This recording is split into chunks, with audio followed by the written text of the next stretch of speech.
ನನಗೇನಾದರೂ ಕೆಲಸ ಇದ್ರೆ ಕೊಡಿ ಸರ್. ಯಾವನೋ ಇವಳನ್ನು ಒಳಗೆ ಬಿಟ್ಟಿರೋದು?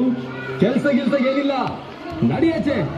ಕರುಮದ ಕಲ್ಲನು ಎಡವಿನ ಮನುಜನ ಬೆರಳಿನ ಗಾಯವು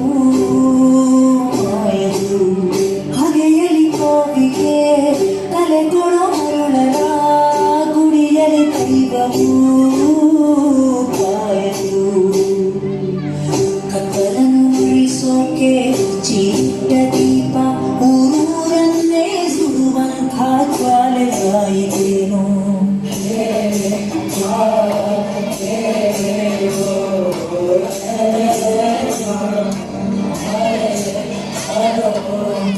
ಕೆಲಸ ಮಾಡಬೇಕು, ಭಿಕ್ಷೆ ಬೇಡಲಿಕ್ಕೆ ಇಲ್ಲ.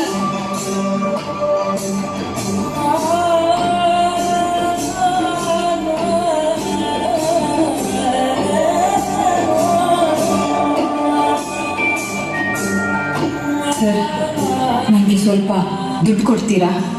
ಮಗುಗೆ ಊಟ ತಿನ್ನಿಸ್ಬೇಕು ಸರ್. ಭಿಕ್ಷೆ ಬೇಡ್ತಾ ಇದೆಯಲ್ಲ, ನಾಚಿಕೆ ಆಗಲ್ವ ನಿನ್ಗೆ? ಇಷ್ಟು ಗಟ್ಟಿ ಮುಟ್ಟಿ ಇದೆಯಾ? ಹೋಗಿ ದುಡ್ದು ತಿನ್ನು.